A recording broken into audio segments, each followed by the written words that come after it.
We can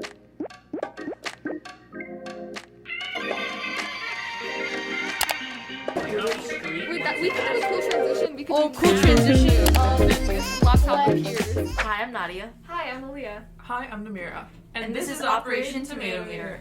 Hey everybody, welcome back to Operation Tomatometer, the classic's most tomatastic film podcast. Here on Operation Tomatometer, if you're new, we discuss the latest and maybe even greatest films and TV shows. So, if you haven't been in A Lost City, then you've probably heard of the newest Paramount film, The Lost City. Starring Channing Tatum and Sandra Bullock, most notably known for her role in Bird Box, the film is about a novelist named Loretta Sage who writes her most recent book called The Lost City. Loretta then gets kidnapped by a millionaire named Abigail Fairfax, played by Daniel Radcliffe, who believes that her book will lead him on an ancient city's lost treasure quest. Her kidnapping seeps panic, and the cover model of her book, Alan, goes on to the quest to save Loretta to prove that he's not just handsome, but also a hero. Alright, now let's get into our favorite segment here, Rotten or Not, in which we predict the scores that the tomato heads back at Rotten Tomatoes have given to this show. Film, my bad. What do you guys think that the critics have scored The Lost City? Honestly, it's kind of hard to say, but I feel like it wasn't like a very outstandingly artistic or anything of that type of sort. I feel like around like this type of genre, with it being comedy and whatnot and everything, considering the release of Uncharted, we might be looking around like a 70%. Mm-hmm. So I feel like there's definitely comparison going on as we speak. Yeah. I would go similar. I gave it a 73 for critics. But like you said, with Uncharted, I thought of the same thing in that they're both quest adventure movies. They both went into these jungle-y places, a lot of adventuring that way. I feel like Lost City had its good moments, but I feel like there were some moments where it felt like it dragged out a little bit in regards to the jokes. But like Nameera said, it wasn't the peak of cinema, but that's not what we were going for. Like Uncharted, I went into the theater expecting something fun, so... I'm going to have to agree with you guys that I think critics would have given it around a 70%. Similar to more recent films that we've analyzed, Uncharted and Death on the Nile come to mind. Mm-hmm. We have the same sort of bright mood and the visuals and this very high production value. Although I was waiting for that mandatory quintessential club scene that we've been seeing in all of our films, and we never got that, which sad. Actually would have been interesting, like an interesting divergence from the actual plot line. There were also some cliche elements in there, but they were sort of done well, like when she steps outside all ready to go on her own little quest to go find the Well of Tears, and the guy's waiting for her, the fight scene on top of the truck, the underwater scene, but that was all like really well done. It's like other adventure movies. She also had makeup on the whole time, which was a little off-putting, especially because it was a lot of glitter, and I was wondering, where did she get makeup from after she took a shower? I mean, that is true, but also just the fact that for majority of this movie, she was doing all this in a glittery pantsuit. Yes. I found that pretty funny, that it was so jarringly different to the whole surrounding. Very purple. So very purple. It's on loan. It's on loan. Poor her, she's gonna have to pay for that. But anyways, so critics were all close to each other in the 70s, but now it's time to confirm that. Will our lovely producer show us the score, please? Oh, and Oh, wow! 74! So wait. We were very close. We were all very close. A little higher Really nice. than maybe we thought, but I agree with this, because it was good, it was a fun film, but you really keep watching only because it was entertaining in many parts. But otherwise there really isn't much of a reason to watch it, right? Besides just being really fun. Because a lot of the romance wasn't done so well. I mean, like, it was fun and interesting to see the relationship, and they did have a lot of chemistry, but it just wasn't like a really interesting romance film, and they didn't even have to play it as a romance. It could have just been an adventure film. So I wasn't entirely sure. It honestly seemed like something Adam McKay would have wrote. Like, I really see that. Like, I don't know. I feel like I really liked the different aspects. Something that I did enjoy, though, was cinematography. I actually liked it a lot more than, say, Uncharted. And, like, something that stuck out to me was, like, the scene with the shot of the plane when Daniel Radcliffe was, like, right in front of it. Yeah. That looked fantastic as a wide. I really liked that shot. And a lot of other things just regarding Daniel Radcliffe's character was done really well. Oh, yeah, his entire character was awesome. But that wraps up critics' score, which is really cool that we're so close to it. But now going on to the audience, which I'm very interested to see what they thought.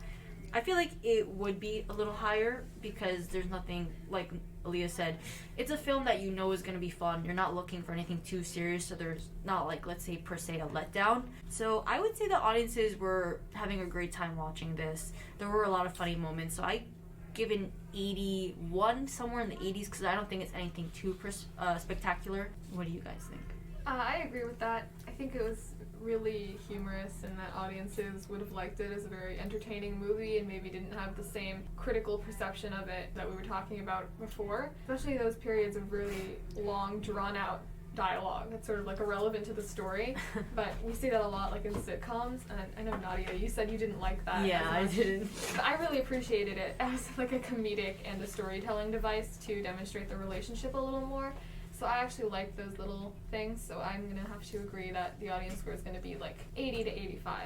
No, I'm right there with you guys. I think it's going to be like an 80 flat out. I feel like that's just enough leeway to encompass all the jokes and all the funny little tidbits that happen. Also to encompass Brad Pitt being a part of the movie. Hello. Oh my gosh, as quickly as he came, he died. I was so surprised my by gosh. that, actually. I thought he was going to be a bigger character. No, but it was so weird because when they introduced Brad Pitt's character, like when Alan came to meet him, he was literally like off like center. I was looking at the guy cooking. I was like, what's going on? It's so, guys, just notice this. Where your character is in the shot, like Literally. I was looking at the guy cooking in the back I was for like, a wow, good 10 that's so seconds. great. I thought it was done on purpose though, because it's That's what actually I really thought. funny that you weren't you're expecting that when you have a scene like that, you're going to be looking immediately at Brad Pitt, but no, you're looking at a dude cooking burgers or something. That's Yeah. true. It was a little comedic in that sense that you're like, oh look, and then you're like, oh, there's the There's the big, guy with muscly, the- long-haired And guy. just everything about his character was so great. Like something that stuck out to me also was the score when he was beating up people like effortlessly. Yes. That was such a cool score, It was and it was just really like cool. the perfect commentary on That just his scene entire was character. really cool in itself. The choreography was really cool. I think those were really enjoyable fight scenes with Brad Pitt. And now will our lovely producers show us? And Alright. the audience score is an 84, Ooh. so we were Again, very we're so similar. cool. Look at us, Wow, guys. 74 for critics, 84 for audience. Wow, it's going in that like Yeah. really like similar range right there. Definitely. That's interesting. It's exactly 10-point Yeah. difference. Brings to mind older stuff that we reviewed in some of our previous episodes. Like more recent stuff, the scores have been much lower and there's been Oh, like yeah. a Yeah. bigger gap. But here it's very small and it's like something that we saw like earlier in the year. Yeah, it's. I have to say, like doing this podcast, the most interesting thing is seeing the patterns and what audience expects, and then how that like in turn affects the way they review it. Yeah. Like last week was really crazy how they went so much lower, but then this week, because it's all has to do with expectation. I feel like so you weren't expecting something crazy, cinematic, like masterpiece Oscars winning.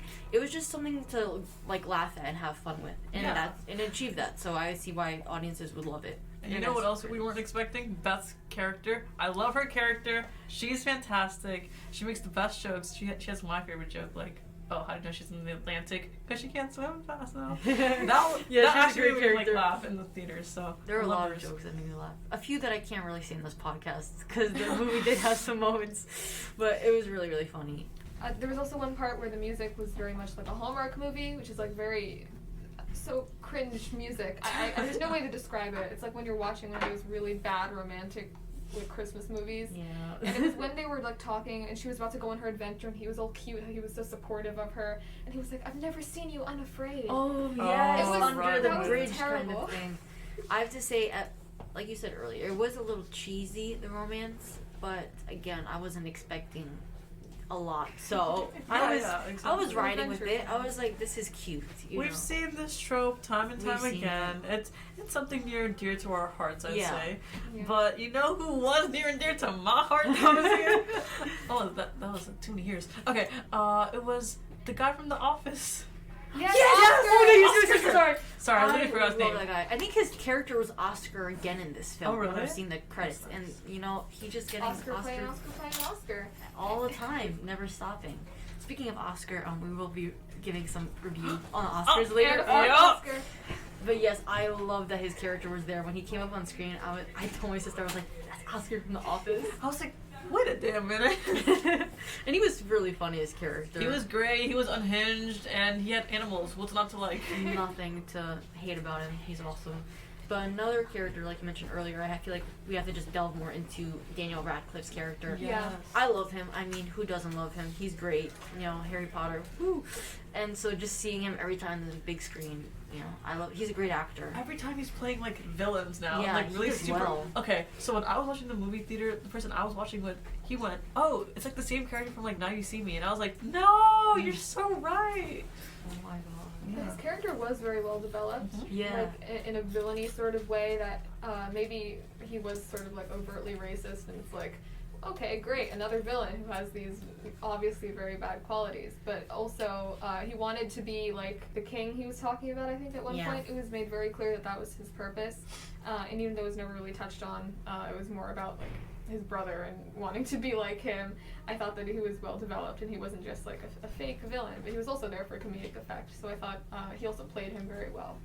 I have to ask, what do you guys like better, Uncharted or The Lost City? That's the question I've been dying to ask. Uncharted is a better film overall. I would have to say the same. When I think about the two, Uncharted kind of has more, not substance, but it just has some more story. More story There's and more serious story. Uncharted was more old school feeling, and this was definitely more modern. Like, I like those modern touches, and from a teenage perspective, it was definitely very appealing, right? In the film, it was very exaggerated, similar to, like, Don't Look Up. Oh, yeah. That's what they were drawing like in the upon. book event, when all they cared about was the car. Yeah, like, it's not very realistic, but it was fun. Maybe it was trying to make a point. And also, what you were talking about with respecting the culture and the history and that theme was also very prevalent. Absolutely. Just one quick point, though, is that how we mentioned that Uncharted gave us Indiana Jones vibes. But I didn't get that with Lost City, obviously. But that's just, again, just saying why I enjoyed Uncharted a bit more. Well, I'm gonna have to be the odd man out. I actually like The Lost City more. It's something, like, I'm thinking about it right now. Like, I would see myself watching this movie over Uncharted, like, when I'm, like, an adult, right? I feel like something about this movie was just, like, it was good. I like the humor. I like humor stuff a lot of times. I just feel like a lot of Uncharted, character-wise, was not as developed. The girl who had the second key, like, she just came out of nowhere, and then she had this whole romance trope, which was, like, very undeveloped. That was something that did not leave, like, a great taste in my mouth. I wanted to see her more developed. Whereas, say, like, The Lost City, we have, like, this boss lady and power and her little flashy little disco ball outfit and looks amazing the entire time. I think it's, like, it's ironic, it's cynical, it's all of those different things that make us go, ha ha ha. Like, sorry, in that way. Ha ha ha. Yeah, but also, I just think that something that I'm gonna remember is gonna be like, yeah, remember that movie that Brad Pitt died in like the first 10 minutes? Yeah, really I remember that one. Let's watch it. It definitely is like easier to chew and rewatch, more rewatchable. It's fun. That's what it is. So it would be easier in my brain to watch that again. In that regard, we're going to move forward right now as we move into our update on the Oscars, which was on Sunday. So, what are our thoughts about the winners? I know we're very silent because Dune won a lot of categories. We're not silent. We just knew.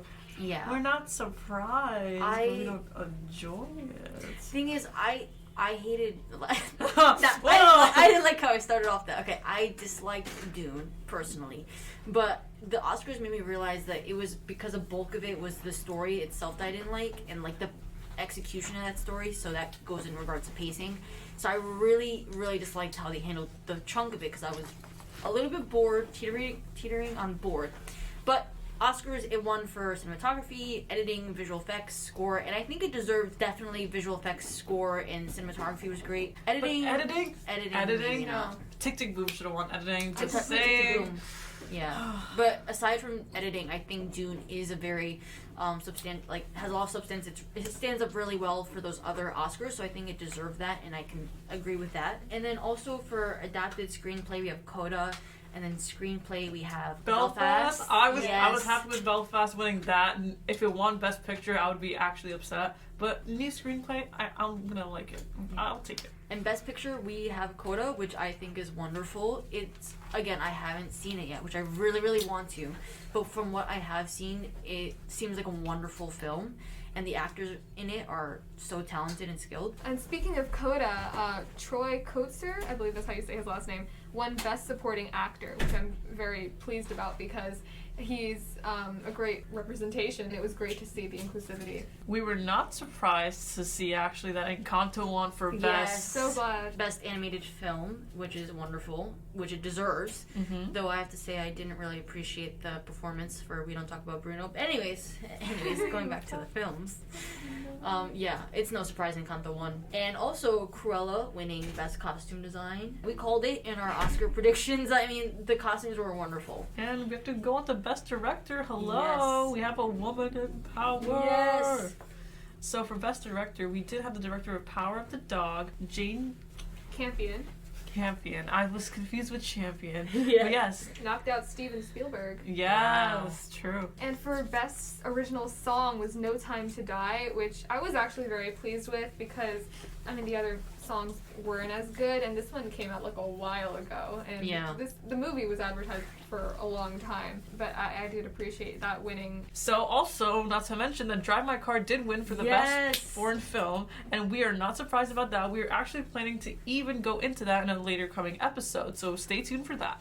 Yes, stay tuned. I'm so excited to watch it and review it, and I'm really glad it won Best International Film. It's super deserving. I've heard great things about it in general. Yeah, I heard really good. And, things you about know, while there was a lot of big pictures on screen, there was also a bit of a cinematic event going on with the Will Smith slap, which we have to talk yes. about really quickly. Do y'all think it's staged? I it think was it's staged. absolutely, really, I think it was 100% not staged. Really? Really. I think there's a chance it was staged. I just think it's staged because I saw in the news that all the charges were dropped. So that's what I'm thinking that Too it's much staged. drama, maybe. Too much drama. Maybe to keep the charges. I don't And know. Will Smith's pretty unproblematic, so. Yeah, I mean, well, also speaking of Will Smith, I predicted he was going to win Best Actor, which he deserves, which is honestly... King Richard. Yeah, King Richard. I'd have to say, that's a very interesting Oscars show for him. That happened, and then, like, half an hour later, he won. So, good job, Will Smith. I mean, for winning. You know, Except Andrew Garfield Oh, did not Andrew win, Garfield. which we True. knew wasn't going to happen, but it was very sad because he definitely deserved it. He definitely did a deserved it. fantastic I job mean, in Tick, they're Tick, also Boom. talented actors. Yeah. I mean, in our hearts, Andrew Garfield, he's still... Maybe it's going to be like a Leonardo DiCaprio situation. Oh my god, right. He's never going to win an Oscar. No, I don't want to manifest that for him. Andrew Garfield will win one day, guys. One day, Yes. hopefully One for day. a film that we all agree on. And Yes. is not The Revenant Part 2. Alrighty, well, those were our reviews of the Oscar results. So thank you all for tuning into this episode of Operation Tomatometer. As always, be sure to rate and review us on Apple Podcasts. 5 stars, please. Follow us on Spotify. Follow us on our social media accounts, Instagram, TikTok, at THHS Classic. Subscribe to our YouTube. And as always, we'll see you next week. Bye. Bye.